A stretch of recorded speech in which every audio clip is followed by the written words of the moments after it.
엄청난 이익을 내고 있는 은행들이 여론의 눈총을 받을 때마다 사회의 환원이라며 거액을 내놓곤 합니다. 이렇게 은행권이 10년간 낸 돈이 8조 원이 넘지만 홍보 효과가 큰 것만 찾다 보니 정작 우리가 체감하기는 어렵습니다.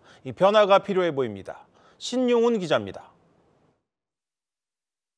2003년 이후 10년간 국내 은행들이 금융 지원과 사회 사업을 위해 내놓은 돈은 총 8조 2,511억 원.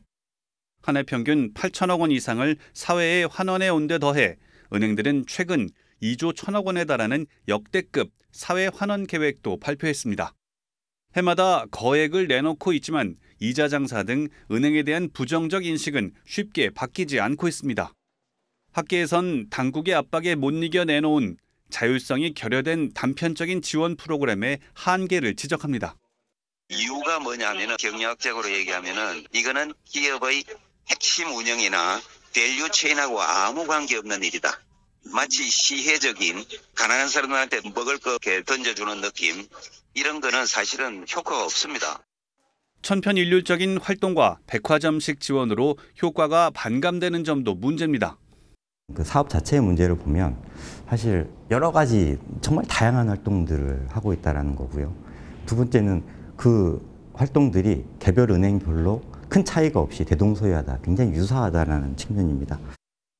싱가포르의 DBS 은행은 식량 안보를 위해 음식물 쓰레기 줄이기 사업을, 미국의 뱅크 오브 아메리카는 시민단체와 협력해 여성의 유리천정 허물기 사업을, 캐나다의 TD뱅크는 보수민족협의회와 함께 입국 난민을 위한 인증서 발급 프로그램을 진행하고 있습니다.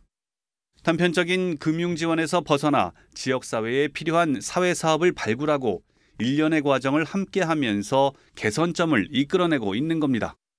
전문가들은 우리나라 은행들도 당장의 홍보 효과만을 노리는 방식에서 벗어나 보다 장기적이고 실질적인 사회 문제들에 집중할 필요가 있다고 조언합니다.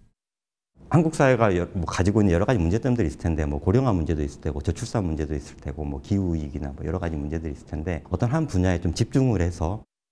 또 당국은 뺨 때리기 방식이 아닌 은행들이 언제든지 참여할 수 있는 정규 프로그램을 구성할 필요가 있다고 강조합니다.